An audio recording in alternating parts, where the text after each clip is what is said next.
जय श्री राम, जय श्री राम, जय श्री राम, जय श्री बालाजी महाराज। रोहित कुमार का एक क्वेश्चन है। रोहित कुमार जो है लखनऊ से हैं, उन्होंने एक सवाल किया कि गुरुजी, आपने एक वीडियो बनाई थी कि पंचमुखी स्वरूप को कैसे जागृत करना है। उस वीडियो में कुछ मेरे को असमंजस रह गई, समझ में नहीं आया। और गुरुजी, पंचमुखी रूप का बहुत महत्व आपने बताया है, तो आज आप एक वीडियो, प्लीज रिक्वेस्ट है, ये बना दीजिए कि पंचमुखी रूप से किस प्रकार से हम आप कृपा प्राप्त कर सकते हैं और कैसे अपना रक्षा कवच बना सकते हैं। तो जैसा कि आपको पता है कि दीपावली आ रही है, दीपावली आ रही है, लोगों का जो कार्य है वो तंत्र का होता है। कई लोग ऐसे होते हैं जो आपसे ईर्ष्या करते हैं, कई लोग ऐसे होते हैं जो आपसे मोहब्बत करते हैं और मोहब्बत की आड़ में या किसी भी प्रकार से मीठा बनकर आपके कार्य को खराब कर देते हैं। तो ऐसे लोगों से बचने के लिए, अपने परिवार को सुरक्षित रखने के लिए आज मैं इसमें एक ऐसा मंत्र भी आपको दूंगा और आपको ये भी बताऊंगा कि पंचमुखी स्वरूप को कैसे जागृत आप कर सकते हो और किस प्रकार से अपने घर के मुख्य मेन एंट्रेंस पर आपको पंचमुखी स्वरूप को लगाना है, कैसे करना है। सारी विधि विधान जो है मैं आपको बताता हूं। वीडियो की एंड तक बने रहना और अगर अभी तक चैनल को सब्सक्राइब नहीं किया तो सब्सक्राइब कर दीजिए और बेल आइकन बटन को दबाना मत भूलिए। तो क्या होता है कि देखो, हम हनुमान जी की पूजा करते हैं। जो हनुमान जी का पीछे आपको स्वरूप दिख रहा है, ये सात्विक स्वरूप है। इस स्वरूप से जन के कल्याण के कार्य होते हैं, प्रभु के नाम की भक्ति प्राप्त होती है, कृपा प्राप्त होती है। लेकिन जब दुष्टों का कहारा बढ़ जाता है, जब हमारे परिवार के ऊपर तंत्र, अघोर, चंडी, काली विद्या, मां महाविद्या या किसी भी प्रकार की तंत्र से युक्त कोई क्रिया या अभद्र शक्ति से युक्त कोई क्रिया भेजी जाती है या लगाई जाती है, तो हमारे परिवार को, हमें कुछ नहीं पता कि कैसे अपने आप को प्रोटेक्ट करना है, अपने परिवार की रक्षा करनी है या रक्षा कवच कैसे तैयार करना है। तो हनुमान जी का पंचमुखी स्वरूप जो होता है वो बहुत ही ज्यादा बलशाली है। आपको पता है कि हनुमान जी का पंचमुखी स्वरूप जो है, हनुमान जी ने कब वो रूप को धारण किया था? जब इस संसार के पालनहार, यहाँ तक कि श्री हरि विष्णु भगवान राम को और लक्ष्मण को जब अहि रावण जैसा मायावी बंधन ग्रस्त कर कर पताल लोक में ले गया। पताल लोक में वो चाहता था कि मैं राम जी की बलि दूं और बलि देकर अपनी शक्तियों को जागृत करना चाहता था, लेकिन ये संभव तो था ही नहीं क्योंकि वो साक्षात श्री हरि विष्णु है। तो आप ये सोच के देखिए, हनुमान जी ने पताल लोक में जाकर, पताल लोक में जाकर उस मायावी का भक्षण किया, उस मायावी की माया को खंड किया और माया को खंड करने के बाद हनुमान जी ने पंचमुखी स्वरूप को धारण किया। वो पंचमुखी स्वरूप जो था, मां की कृपा से प्राप्त हुआ था और मां ने ही कहा था कि इस राक्षस के जो प्राण है, जो अहिरावण था, वो माता का भक्त था, माता के वरदान के अनुसार ही उसे ये था कि 5 दीपकों में उसके प्राण थे, तो पांचों दीपकों को एक साथ बुझाना था। तो एक साथ जब हनुमान जी ने उन 5 दीपकों को बुझाया, तो जिसके कारण अहिरावण की मृत्यु संभव थी। तो हनुमान जी ने पंचमुखी स्वरूप धारण कर कर उन दीपकों को बुझाकर और परिवार उस और भगवान राम की रक्षा करी और साक्षात इस रूप को जन के कल्याण की रक्षा के लिए भी बनाया। क्यों? क्योंकि देखो, कुछ ना कुछ तो प्रभु की लीला होती है किसी ना किसी चीज के पीछे।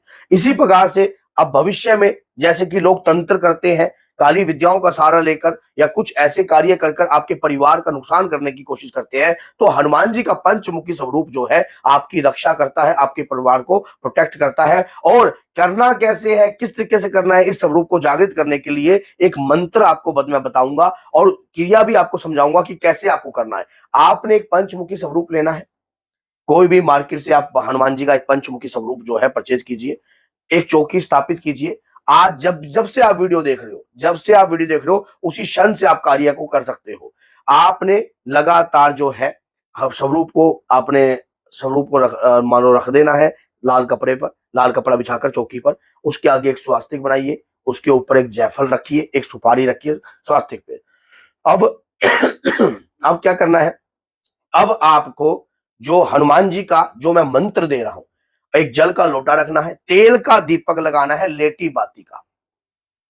जब भी आप ये पूजा करोगे, इस मंत्र का माला का जाप करोगे, दीपावली तक कीजिए, क्योंकि दीपावली दिवाली के समय पे आपको पता है ये जो समय होता है अदल और बदल का होता है, ऋतु परिवर्तन का होता है। इस वक्त जो है बहुत सारी भद्र शक्तियों के तहत किसी न किसी परिवार को रोगग्रस्त किया जा सकता है, किसी न किसी परिवार के ऊपर तंत्र जंजाल मायावी शक्तियों को छोड़ा जा सकता है। तो ऐसा समय जो होता है, आपको अपने परिवार को अगर आप रक्षा कवच के रूप में रखना है तो आपने हनुमान जी के इस मंत्र का जाप करना है दीपावली के 3 दिन बाद तक भी। उसके बाद आपको कितनी माला करनी है ये भी सारी समझाऊंगा। अभी जैसे कि रोज की 11 माला सुबह, 11 माला शाम को, दीपक लगाकर, तेल का दीपक लगाना है। स्वरूप जो है इसी प्रकार से आपने हनुमान जी का लगा के रखना है। माला मंत्र क्या है नोट कर लीजिए। मंत्र है ओम हम हनुमते रुद्रात्मकाय हूं फट स्वाहा। ओम हम हनुमते रुद्रात्मकाय हूं फट स्वाहा। समझ गए? इस मंत्र का जाप करना है आपने। ये हनुमान जी का रुद्र मंत्र है। रुद्र मंत्र है और इस मंत्र से तंत्र विद्या, यहां तक कि बड़ी से बड़ी मायावी शक्ति या कोई भी ऐसी विद्या अगर आपके परिवार के प्रति छोड़ी जाती है तो उस विद्या का स्तंभन होता है इस मंत्र के द्वारा। हनुमान जी के पंचमुखी स्वरूप को आपने रोज 1.25 लाख अगर मंत्र के जाप आप कर लेते हो दिवाली से पहले या दिवाली के बाद भी आप इस मंत्र को रेगुलर अपने जीवन में लागू कर सकते हो। जब भी कभी भी कोई भी मंत्र जब आप जाप करते हो, मंत्र में एक शक्ति तो छुपी होती है जो हमें दिखाई नहीं देती है, लेकिन हम जब मंत्र का जाप प्रारंभ करते हैं तो उस मंत्र की ओरा शक्ति हमारे शरीर में प्रवेश करती है और हमारे शरीर का एक ओरा क्रिएट होने लगता है। जब आप हनुमान जी के उस पंचमुखी स्वरूप की शक्ति को जागृत कर रहे हो तो आपकी 5 दिशाओं, वैसे तो 10 दिशाएं होती हैं, लेकिन पंचमुखी स्वरूप से आपकी 10 दिशाओं से आपकी रक्षा जो है हनुमान जी के पंचमुखी स्वरूप की कृपा करती है। मंत्र का जाप करते करते रोज की 11 माला मंत्र की जाप की प्रारंभ रखिए। और जिस दिन दीपावली होती है, धनतेरस के दिन आप इस स्वरूप को अपने घर के मेन एंट्रेंस पे लगा दीजिए। और उसके बाद बावजूद भी आप इस मंत्र का गुणगान जो है अपने जीवन में कभी भी बंद मत कीजिए। इस मंत्र के अंदर बहुत पावरफुल शक्ति है, बहुत ज्यादा। ओम हम हनुमते रुद्रात्मकाय हूं फट स्वाहा। इस मंत्र में हनुमान जी का बीज मंत्र भी है और उग्र रूप का मंत्र भी है और रुद्राक्ष की शक्ति वास कर रही है। हनुमान जी भगवान शंकर के 11वें रुद्र अवतार है और 11वें रुद्र अवतार की जो ऊर्जा है वो आपको प्राप्त होने लग जाएगी। हनुमान जी के पंचमुखी स्वरूप की कृपा आपको प्राप्त हो जाएगी। लेकिन जो दीपक में जो तेल है वो आपको जो है सरसों का तेल लेना है, कड़वा तेल लेना है। देसी घी के दीपक से आप पंचमुखी स्वरूप को नहीं जगाना है, और ताकि जिसके कारण आपके परिवार की रक्षा हो। और जिस दिन दीपावली है इसी दीपक में से तेल जो है आप अपने घर की अगर 10 दिशाओं के बारे में जानते हो तो ठीक है, नहीं तो 5 दिशाएं जो है आप, जैसे कि 5 दिशाओं में भी एक ब्रह्म स्थान बीच का, उसके बाद एक जो आपका ईशान कोण हो गया, फिर अग्नेय कोण हो गया, फिर नैऋत्य कोण हो गया। समझ गए? ऐसे करके 10 दिशाएं बनती हैं। लेकिन जो पूर्व उत्तर दक्षिण, समझ गए, इस प्रकार से आपकी 5 दिशा बनती है एक ब्रह्म स्थान करके। लेकिन अगर ईशान कोण को आप जानते हो, उत्तर और पूर्व का जो कोना होता है वो ईशान कोण होता है। उसके बाद पूर्व और दक्षिण का कोना जो होता है वो अग्नेय कोण होता है। इस प्रकार से 10 दिशाएं बनती हैं, एक ऊपर आकाश की, एक पाताल की। तो आपने ये अगर 10 दिशाओं के बारे में जानते हो तो ठीक है, नहीं जानते तो आप तेल जो है इस कोने में आपने डाल देना है, सरसों का तेल। लगातार आपको धनतेरस से प्रारंभ कर देना तेल डालना, और हो सके तो ये 5 दिशाओं में दीपक लगाना प्रारंभ कर देना। अगर तेल ना डाल सको तो दीपक जरूर लगाना।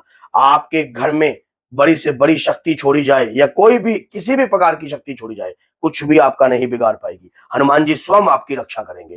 तो अगर वीडियो अच्छी लगती है तो लाइक करना और चैनल को सब्सक्राइब करना, और इस मंत्र को मत भूलना। ये मंत्र आपके जीवन में बहुत ज्यादा बदलाव ला सकता है, जीवन को बदल सकता है। तो बोलिए जय श्री राम, जय हनुमान जी।